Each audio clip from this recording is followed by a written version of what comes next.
How's it going, guys? This is Twister, and today I'm bringing you guys another GTA Online video, and today we're actually going to be breaking down all the DLC content that Rockstar have just announced for the Ill-Gotten Gains Part 2 DLC, as they've literally just updated their Rockstar Newswire website with all the brand new cars, all the brand new clothes, guns and other accessories that will be coming just next week in the Ill-Gotten Gains Part 2. So this was kind of unexpected. Well, it was expected, but I didn't expect it to be this soon that they were going to announce everything in this new DLC, and I didn't expect it to be coming as early as next week. I was thinking it was maybe coming around like mid to late July, but it is actually coming next week on Wednesday the 8th of July. So if you haven't already started grinding your GTA Online dollar to afford all the new stuff in this DLC, you better start now, because by the looks of things there's going to be a lot of content that are going to make your bank balance go bankrupt pretty much. So in this video I'm actually going to be breaking down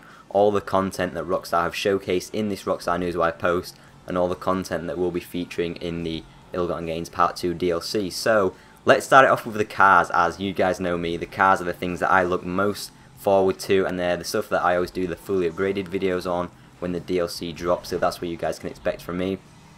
But first up, it looks like we've got a new supercar already. So just after the Osiris has been released in the Part 1 of this update, we've already looks to be a new supercar, which is the Progen T20. So to me, this looks a lot like a McLaren P1, which is kind of strange, because my initial thoughts when we got the Turismo R was that that looked like a P1, but a lot of people were saying that it's actually a LaFerrari because in the game it is actually Grotti, and Grotti is pretty much Ferrari. So it looks like that the Progen T20 is actually going to be more or less the P1, and the P1 is a pretty damn fast supercar. It's one of the top supercars, or I think it might actually be properly named a hypercar. I'm not too sure. You guys will have to correct me, but you can expect this to be expensive. Obviously, the supercars are always pretty expensive.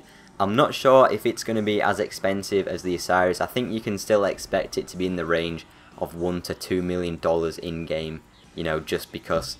I don't think anything in this DLC is going to be too cheap, but I'm also hoping that it's not going to be as expensive as the cars in the last DLC, because 1.9 million for the Osiris in the last DLC was pretty damn expensive. Yes, it was the best supercar in the game, you know, even better than the Zentorno, but that is still pretty expensive. So hopefully it's not going to be as expensive as that, but I'm still expecting it to be quite a bit over $1 million in game, and hopefully it may even be competing with the Zentorno and the Osiris in the battle of the supercars. That's pretty cool. There we have the McLaren P1, the Progen T20. Next up we have the Coquette BlackFin, which to me it looks a lot like the Corvette C1, but in this image it's a hardtop version, and which might mean, you know, based off the Corvette C1 we might see a topless version.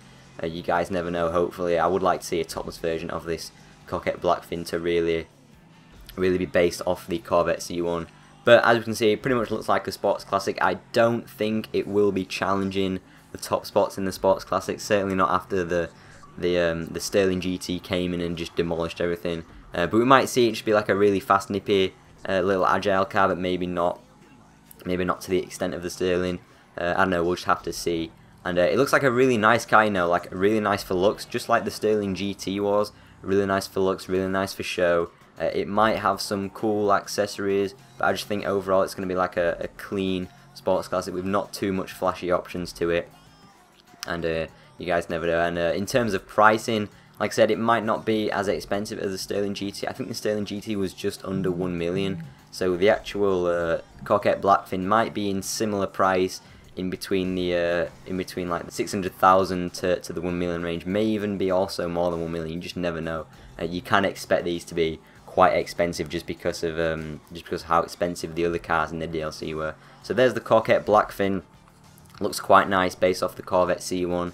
And now we're moving on to the Coil Brawler. Now this thing looks like an absolute monster. This thing is actually the Local Motors rally fighter in real life, which I'm familiar from. You guys might be familiar with if you've played Forza Horizon 2. That car is in that game. So this thing looks like an absolute monster. You can expect this to be in off-roads. Can't see it being in anything else like SUVs, not really. Can't see it being that. So I think you can expect this to be an off-road. And like I said, hopefully it's going to be an absolute monster. Hopefully a lot better than the Insurgent. The Insurgent was pretty decent in the actual off-roads, but I think this thing is just going to kind of take the off-roads class to a whole new level. It may even be better than a Sanchez. That would be my absolute dream, because I think the Sanchez is such a boring car to use in off-road races. So hopefully this thing is the absolute monster in the off-roads class and just completely demolishes everything. And in terms of pricing, I'm honestly not too sure. I mean, we don't get many brand new off-road vehicles, but you know, similar to everything else, I think upwards of 500k, maybe even upwards of 800, 900k, maybe even a million. I'm just not too sure. I'm just throwing that out there. You can expect this to be pretty expensive. So there we go. There's the Rally Fighter, the Coil Brawler in game. Next up, we have the Vapid Chino. So this one, I'm not quite sure what to expect from it. It does look like a two-door. Not sure if it's going to be a coupe. Not sure if it's going to be a sedan. Not sure if it's going to be a muscle car or even a sports classic. It's pretty hard to tell. You guys will have to let me know in the comments, but it just looks like a really boxy car. It looks similar to the Albany Virgo in the previous DLC. So maybe that similar sort of pricing, maybe that similar sort of performance. It's just really hard to tell. But it does look, it might have some cool kind of like lowrider and classic modification. As you can see in the actual image, it's got a Los Santos Customs little plaque in the back, which you can see. So maybe we will get some cool little modifications to that. Hopefully it is like a really unique vehicle in terms of the modifications we can get on it. That's what I'm hoping. And like I was saying, in terms of price, maybe similar in pricing to the Virgo. You might be looking at like a few $100,000, but I don't think it's going to be anything too expensive. And it's hard to tell what vehicle class it's going to be, so you guys are going to have to let me know your predictions in the comments.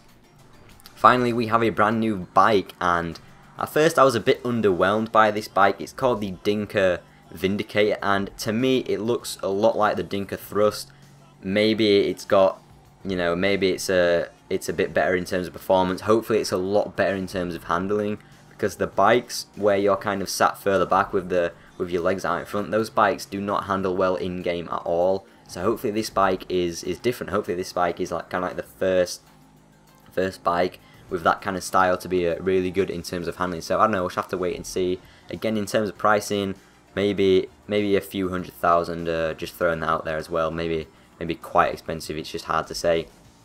So next up we've got actually a boat, and similar to the bike, a bit underwhelming. You know, it just looks like another boat. I'm never really too keen on the Pegasus vehicles in this game, but it doesn't look too bad, I guess. It kind of does look like the Speeder or the Jetmax, I think it is. Looks similar, kind of those boats. Maybe it's really fast. You never know. Hopefully it is really fast. I love like a really rapid boat. Just have some really fun boat races with. Hopefully it doesn't handle too badly either, because some of the really fast boats can just handle pretty badly. Not that you can expect a boat to handle really nicely, but there we go. There's the Lampadati Toro. Next up we have a marksman pistol. Now this thing looks pretty good. I was hoping for a revolver. A lot of people were hoping for a revolver, but this thing still looks pretty good, you know. Pistol, hopefully like a really high caliber one, really deadly at kind of close and medium range. Maybe you've got like a little, maybe you can have a scope attachment on there as well, if you're using it in first person. That could be pretty cool. And maybe it will have the really cool weapon skins that we saw in the previous DLC. We might even get more weapon skins for the new weapons, or even for the old weapons as well in this DLC. So that's pretty cool. There's the marksman pistol. Next up we have an image of some really cool knuckle dusters. So this looks like an equipable weapon, but we might also see a lot of accessories as well within this DLC, just to look really flashy and stuff like that. The knuckle dusters look really cool, and then of course we've got a load of brand new clothing items that we can expect to see in this DLC. Nothing shown too much in this image, just a nice leather jacket, but you can expect to see a lot more options when the actual DLC does arrive. So there we go, that is the content breakdown and analysis of the Ill-Gotten Gains Part 2 DLC. Let me know your thoughts on all the content that will be arriving in this next DLC, and basically just let me know your opinions overall on this DLC, and if you're looking forward to it. So there we go, hopefully you have enjoyed the video. If you haven't started grinding for money in preparation for this DLC, you better start now. We've only got a week left until this DLC does drop, so you better start the grind quickly. And maybe it might be time for you guys to complete the Criminal Mastermind Challenge, just to get the $10 million for this DLC. I did a really awesome tips video for the Criminal Mastermind Challenge, which you guys can go check out. I'll leave a link to that in the description below if you guys do want help with the Criminal Mastermind Challenge. But there we go. have fun preparing for this DLC. Hopefully you guys did enjoy the video. Make sure you do leave a like, rating, and subscribe to the channel to expect all the content in this DLC to be on my channel when it does release. So there we go. Hopefully you have enjoyed the video, and I'll hopefully see you all in my next one. See you later, guys.